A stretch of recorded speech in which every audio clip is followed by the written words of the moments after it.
선생님은 생각을 해요. 그래서 이걸 가르쳐 드렸는데 오늘은 선생님이 원래 3이라는 숫자가 완전수여서 계속 이 3이라는 숫자를 활용하게 되는데 그리스 3명의 철학자에 대해서 얘기를 하려고 해요.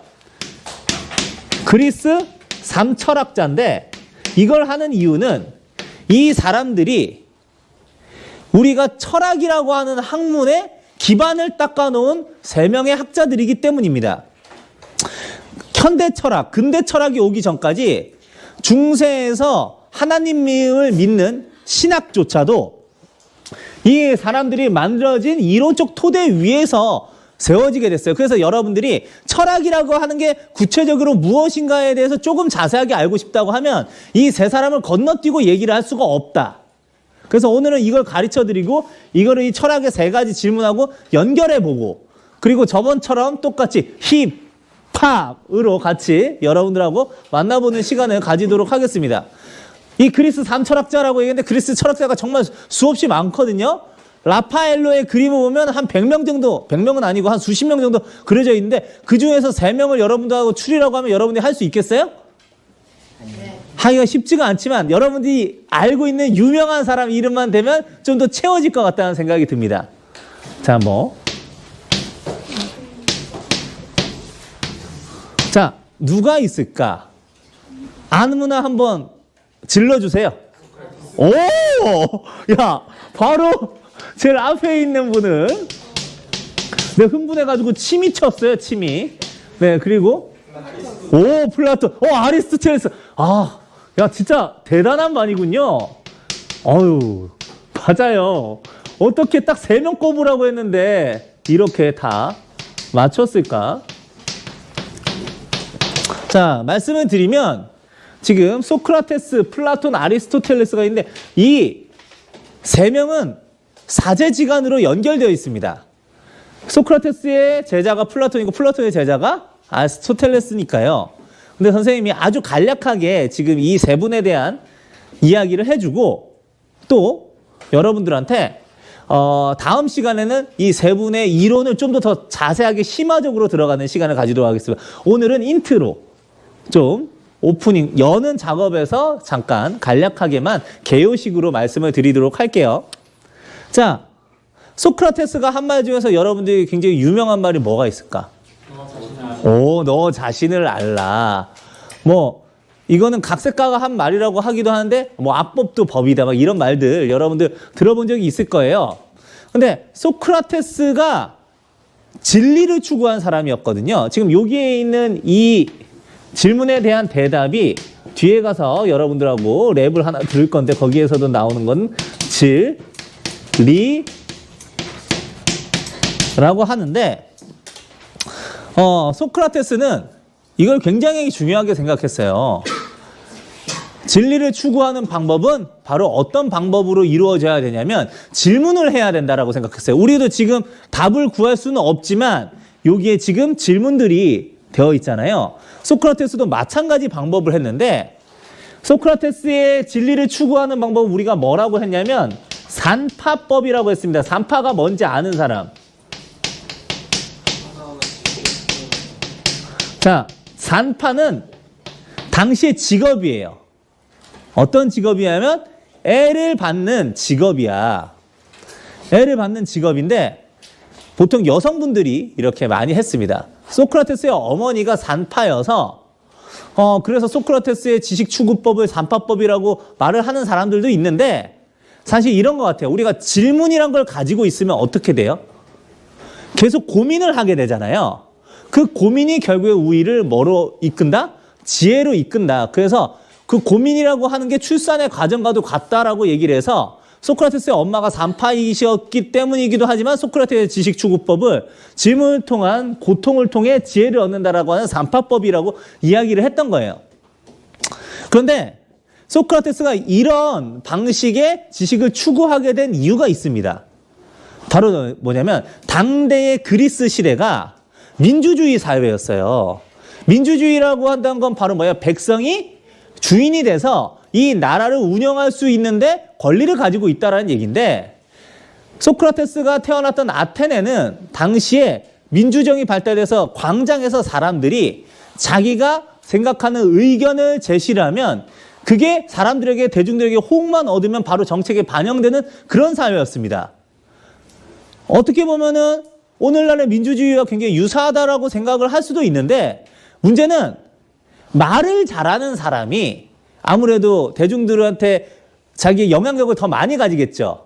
그래서 자기의 논리를 굉장히 강화하고 달변가들이라는 사람들이 자기 나름의 이상과 생각을 가지고 대중들을 얘기하기 시작하는데, 그런 사람들은 소피스트라고 합니다. 근데 소피스트들이 너무 말의 중요성이 강조가 되니까 진짜 중요한 도덕이나 선 같은 거를 다 버려버리고 개인의 이기심, 승리하는 법, 이런 것들을 계속 가르치면서 약간 아테네 사회가 일사불란한 사회가 아니고 너무 다양화되고 너무 혼란스러운 사회로 바뀌어지게 됐을 때, 갑자기 소크라테스가 신전에서 아테네 여신의 신탁을 받게 돼요.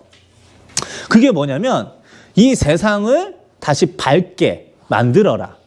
이 세상을 사람들로 하여금 깨우침을 얻을 수 있도록 해라라고 하는 신탁을 받게 되는데, 소크라테스가 그때 이렇게 얘기를 합니다. 저 아는 게 아무것도 없는 사람인데요, 제가 뭘 알아가지고 사람들을 가르칩니까? 그게 네가 다른 사람보다 나은 단 한 가지의 이유다라고 얘기를 해요. 근데 이 말에 어떤 깨달음이 있었냐면, 세상 사람들은 실제로 자기가 아는 척해서 다 잘 알고 있다라고 생각하지만 실제로는 잘 모른다라고 하는 사실을 깨달은 거야. 그래서 질문을 통해서 그 사람들이 알고 있는 것이 허상이란 거를 깨닫고 발가 벗긴 다음에 질문을 통해서 우리가 대화하고 토론함으로써 새로운 지식을 구축할 수 있다라고 하는 삼파법을 개발하고, 이제 세상에 나가서 사람들에게 이렇게 물어보게 돼요. 근데 어떤 사람들을 주로 공략했냐면, 자기가 세상에서 굉장히 많이 알고 굉장히 영향력이 있다라고 생각하는 사람들을 한 명씩 다 찾아가가지고 물어보게 됩니다. 예를 들면 정치가한테 가서 이렇게 했다고 해보자. 안녕하세요. 저기 정치가 땡땡땡이시죠? 뭐 정치가입니다. 뭐 정치에 대해서 물어보고 싶은 거 나한테 물어보라고. 그럼 정치에 대해서 꽤 잘 아시나 봐요? 라고 물어보니까, 나 정치에 대해서 잘 알지. 내가 괜히 정치 가겠어요? 라고 하니까, 너무 기쁩니다. 드디어 무언가 아는 사람을 만났어요. 제가 좀 여쭤볼게요. 정치란 무엇입니까? 정치에서 제일 중요한 건 사람들 배부르게 하고 등 따숩게 하면은 되는 거요. 이렇게 얘기를 한 거예요. 굉장히 그럴듯한 대답이잖아요. 그러니까 그러면 배부르고 등 따스우면 꼭 돼지우리에 있는 돼지도 배부르고 등 따스우면 우리하고 비슷한 수준이겠네요? 라고 물어보는 거죠. 그러면은 어떤 인간하고 돼지하고 비교하시오? 아니, 인간이 추구하는 게 배부르고 등 따스운 건데 돼지는 이미 그걸 가지고 있다면 돼지가 더 나은 거 아니겠어? 그래도 인간에게 뭐 삶의 질이란 게 있는데, 그 삶의 질이란 게 구체적으로 뭐가 있는데요? 라고 물어보면은 삶의 만족도랄까? 그리고 뭔가 다른 사람에게 인정받고 내 위치가 격상될 수 있다라는 그런 느낌?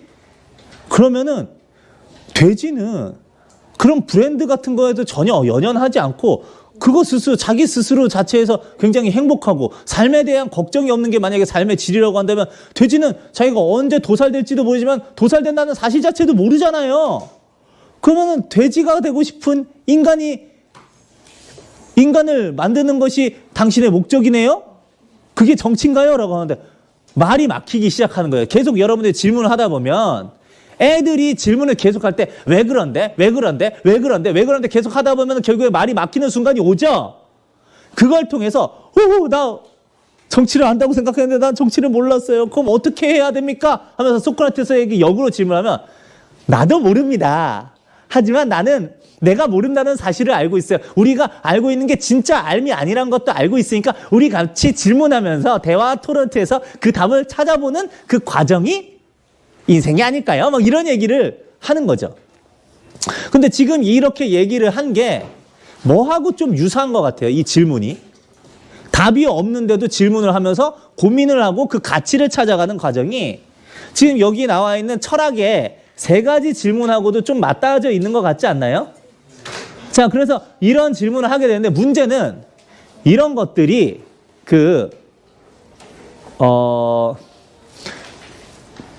거기에 감화돼가지고 소크라테스를 따르는 사람도 생기게 만들었지만 지도자들을 계속 이렇게 찾아가가지고 무너뜨리는 소크라테스에 대해서 반감을 가진 사람들도 되게 많았어요.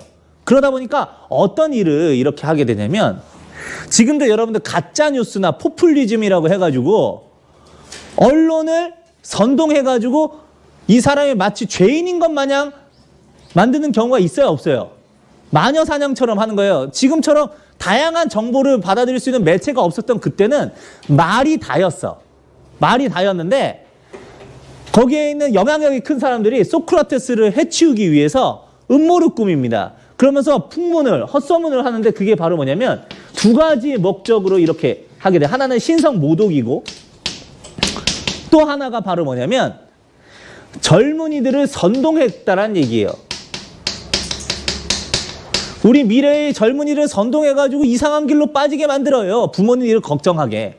그리고 신성 모독이라고 하면은 당시에 신과 함께 살았던 올림푸스 신들과 함께 살았던 아테네 사람들에게는 굉장히 큰 죄거든요. 그래서 심지어 사형까지 받을 수 있도록 얘가 소크라테스가 우리 사회의 지금 기존질서를 무너뜨리고 사회를 망치려는 혁명을 준비 중입니다. 반란을 준비 중입니다. 이런 얘기를 하면서 사람들을 꿰어서 대중들이 다 소크라테스가 나쁜 놈이라고 인지하게 만든 다음에 재판에 들어가게 됐어요. 재판에서 당시에는 재판에서 그 결정을 하는 거는 배심원 제도였는데 500명의 배심원이 이 sum up 그러니까 엄지손가락을 올리면 사는 것이요 엄지손가락을 내리면 죽는 것이란 말이에요. 그래서 이걸 가부를 이렇게 결정을 하는데 소크라테스가 하는 태도가 너무 당당했던 거야. 근데 여러분들이 죄인이라고 생각했던 사람이 너무 당당하게 행동을 하면은 우리가 잘못 알고 있다고 하더라도 쟤 뭐가 잘났다고 저렇게 당당해? 부끄러움을 모르고 수치심을 모르는 사람이구만. 이렇게 얘기를 받아들일 수가 있다는 거죠. 근데 사실 소크라테스의 말이 틀린 건 아니었거든요. 내가 질문을 통해서 대중들에게 깨우침을 주려고 했어. 그것이 어찌 잘못됐단 말이오? 그리고 젊은이들은 내가 뭐 선동을 하고 어떤 권력을 누리기 위해서 데리고 다녔던 게 아니고 알아서 날 찾아왔어. 그게 뭐가 잘못됐다는 얘기야? 하면서 얘기를 하는데 사람들은 이미 소크라테스가 죄인이라고 생각하니까 저 태도가 굉장히 뻔뻔하고 후한무치하다라고 생각을 했던 거지. 그래서 어떻게 하면 다 썸 다운 합니다. 그래서 어떻게 되냐? 소크라테스가 결국에 사형 선고를 받게 돼요. 근데 이게 정말 말이 안 된다라고 생각했던 제자들이 소크라테스를 찾아와서 탈옥을 권하고 도주로도 확보를 해주는데 소크라테스가 또 하나 믿고 있었던 건 바로 뭐냐면 선이란 걸 믿고 있었어요. 이 선이라고 하는 거는 여러분 어떤 사람이 착하고 어떤 사람이 나빠요? 그건 우리가 결정할 수 있는 게 아니에요. 다만 사회에서 국가라고 하는 건 선이다. 왜? 국가라는 울타리가 있기 때문에 우리가 자연 상태에서 원시인처럼 수접 채취했을 때 다양한 위험에서 방파제 역할을 할 수가 있었고 따라서 사회 구성원들이 합의한 것을 우리가 선이라고 명명을 하자. 따라서 법도 선이고 규범도 선인데 그 국가에 대한 의무를 다하는 것도 선이다. 그래서 이 사람은 실제로 페르시아와의 전쟁에서도 동원돼서 자기가 가장 용맹하게 싸우기도 하고 돌아왔단 말이야. 근데 설령 내 의견하고 맞지 않는다고 하더라도 구성원들이 그렇게 결정을 내리고 그 구성원들이 결정한 방식을 따르자고 우리 제도로 자린매김되어 있다고 하면 그 법을 우리는 어떻게 해야 된다? 따라야 한다. 그래서 내가 죽음으로써 내 선을 지키겠다 해가지고 악법도 법이다라고 하고 독주 마시고 꼴까닥 하신 거야. 그런데 그 일이 일어나고 난 다음에 그의 제자 플라톤에게는 정말 불타오르는 노여움이 생깁니다. 민주제도가 좋은 제도냐? 절대 아니다. 뭐 다수의 권리를 다 보장해줘? 근데 그 다수가 잘못된 방향으로 선동돼가지고 가게 되면 이 세상은 망할 수밖에 없다. 실제로도 플라톤이 활약할 때 스파르타하고 지중해 주도권을 할 때 스파르타의 일사불란한 그 사람들, 그 병사들에게 아테네가 완벽하게 패해버리게 되고 아테네 시민으로서 자존감이 떨어졌을 때였는데 안 그래도 누구야? 우리 스승님도 대중이 바보같이 선동돼가지고 잘못된 결정으로 이 시대의 참 스승이고 지혜를 가져다 줄 사람을 죽여버렸단 말이야. 그러니까 민주제에 대한 불신을 가지게 돼요. 아, 대중들은 너무 멍청해. 바보입니다. 그러니까 어떻게 해야 되냐? 대중들은 우민이야. 이 우민 정치를 벌이려고 하면은 바로 철인 정치를 해야 된다라는 얘기를 하게 돼요. 이 철인 정치라고 하는 건 아이언맨, 아주 센 애가라는 얘기가 아니고 철학자를 얘기하는 거예요. 철학자. 이성을 통해서 객관적이고 타당한 합리적인 판단을 내릴 수 있는 사람이 이걸 결정해야 된다라고 생각을 하게 된 거예요. 그래서 우리가 방향을 가르쳐 줄게. 용기와 기계가 있는 이성이 제일 높은 수준이에요. 우리 사람이 가지고 있는 정식적 수준으로 봤을 때. 이성이 제일 높은 수준인 이성을 가지고 있는 철학자가 나라를 다스리고 그 밑에 있는 용기와 기계를 가진 병사가 나라를 지키고 멍청하게 욕망이 이끄는 대로만 이렇게 왔다 갔다 하는 개돼지 같은 민중들은 뭐해라?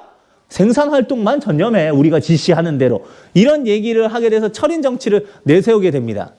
그리고 이 사람의 가장 핵심적인 게 바로 뭐냐면 이데아라고 하는 거를 얘기를 하게 되는데 이 이데아가 뭔지를 여러분하고 잠깐 만나보도록 할게요.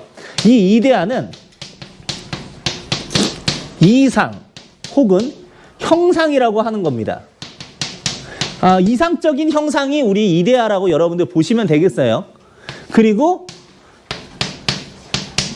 현실, 이 현실은 사물이라고 이렇게 얘기를 했는데 자, 이제 같이 한번 보도록 할게요. 여러분들 지금 눈앞에 보여져 있는 사람은 누구예요? 네, 환영쌤이죠. 근데 이 환영쌤이 어때? 이상적인 선생님의 모습을 가지고 있어요?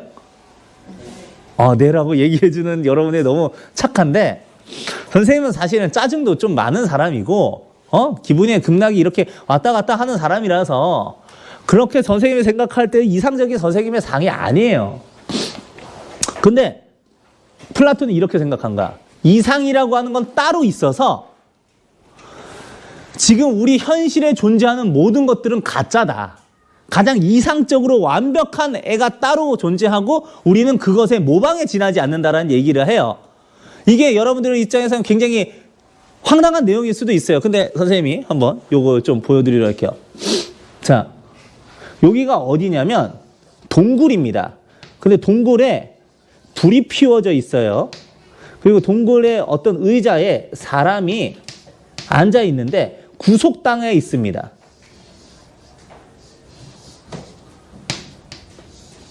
자, 이렇게 구속당해서 앉아 있다라고 칠게요. 근데 이 앉아 있는 사람이 고개를 좌우로 돌릴 수가 없고 정면밖에 바라볼 수가 없는 구속 의자에 앉아 있는데 여기에 불이 있으니까 이 맞은편에는 뭐가 일렁이고 있을까요? 예? 예, 그림자가 일렁이고 있을 거예요. 근데 여러분들이 그림자밖에 결국에는 못 보는 상황인 거야. 그런데 이 그림자는 진짜예요? 가짜예요? 예? 가짜죠. 단 우리라는 진짜 실체의 뭐일 뿐이야? 모방일 뿐이에요. 이게 왔다 갔다 가는데 우리는 어차피 그거밖에 못 보고 갇혀 있으니까 그게 진짜라고 믿고 있었던 거야. 근데 어느 날 한 사람이 이 구속 의자에서 풀려나가지고 갑자기 이 좁은 동굴을 빠져나와서 이 세상을 진짜 세상, 빛이 가득한 태양을 통해서 빛이 가득한 세상을 마주하게 되는데 세상은 정말 넓은 데다가 총천연세기로 가득한 거야. 난 지금까지 그림자의 검은색밖에 못 봤는데 말이야. 이게 바로 뭐냐면 우리 인간의 세계라는 거예요. 이게 이 동굴이 우리 인간 현실이고 지금 우리가 여기에 구속의자에 갇혀있는 상황은 고정관념과 편견, 잘못된 지식에 사로잡혀가지고 가짜를 진짜라고 보고 있는 우리 자신이라고 생각을 했던 거죠. 그렇게 얘기를 했던 겁니다. 그래서 세상은 이게 진짜, 우리 현실은 모방품이다, 다 가짜인데 어떻게 하면은 우리 이 진짜가 좋은 건 알겠어. 이 진짜의 세상으로 갈 수 있을까를 사람들이 당연히 플라톤한테 물어보죠. 그것이 바로 뭐냐? 우리가 알고 있는 것이 다 허상이라고 생각을 하고 그 허상이라는 걸 깨달을 수 있는 방법은 우리 소크라테스 스승님이 얘기했던 질문법이다. 그래서 우리가 감각을 통해서 이 세상을 인지하면서 했었던 것은 다 감각을 통해서 제1차원적으로 느꼈던 것이기 때문에 이게 허상이고, 예, 이 허상을 깨부순 다음에 어떻게 합니까? 질문을 통해서 일단 내가 무지하고 이 세상을 감각적으로 느끼기 이전 상태로 돌아가서 진짜 진리가 무엇인지 계속 질문을 통해 탐구해야 된다는 얘기를 하는 거예요. 그래서 지금 여기에 나와 있는 이 플라톤도 소크라테스도 다 뭘 중요하게 생각했더라? 이 질문을 중요하게 생각했더라라는 얘기까지 여러분한테 말씀을 드립니다. 그런데 단 한 사람이 이걸 좀 이상하게 생각했던 사람이 있어. 바로 뭐냐면 플라톤의 제자 아리스토텔레스였습니다. 플라톤은 아카데미아라고 하는 학원을 형성해서 처음으로 제자들을 본격적으로 길러내고 인재를 양성하는 기관을 하게 되는데 자기의 수제자가 바로 이 아리스토텔레스였어요. 근데 이 아리스토텔레스가 이런 얘기를 해요. 플라톤은 소중한 벗이다. 하지만 진리는 더욱 소중한 벗이다라고 얘기하면서 플라톤이 생각하는 거하고 좀 이해가 안 되는 부분이 있는 거야. 여러분들 완벽한 것이라고 하면은 변화해야 될까요? 변화가 멈춰야 될까요? 변화가 멈춰야 되죠. 완벽한 게 변화되면 더 완벽해지지가 않잖아. 그런데 선생님, 완벽한 거 이데아를 얘기를 한다면 그게 구분되어 있다면 우리는 완벽을 향해서 나아갈 수 없지 않습니까? 어차피 이 세상 내에서는. 그리고 완벽한 거라고 하면은 세상에 변화하지 않는 건 없는데 이데아에 완벽한 걸로 그렇게 설정을 해놓으면은 발전이란 게 있을 수가 있습니까? 나는 좀 이해가 안 돼요. 그리고 진짜 내가 따로 있다라고 하는 건 진짜는 여기 있는데 그건 더 이해가 안 됩니다. 라고 얘기를 하면서 어떤 얘기를 하게 되냐면 자, 부동의 동자라고 하는 개념을 얘기하게 돼요. 이 부분과 관련해서는 여러분한테 더 자세하게 얘기를 할 거예요. 바로 다음 시간에. 근데 이 부동의 동자를 영어로 선생님이 얘기하면 좀 더 이해하기 쉬울게요. unmoved mover예요. 이게 무슨 얘기냐면 지는 움직이지 않는데 다른 이로 하여금 움직이게 만드는, 지금 우리가 얘기를 하자면 목표, 이상적인 형상, 모습 이 정도라고 여러분들이 생각을 하시면 되겠어요.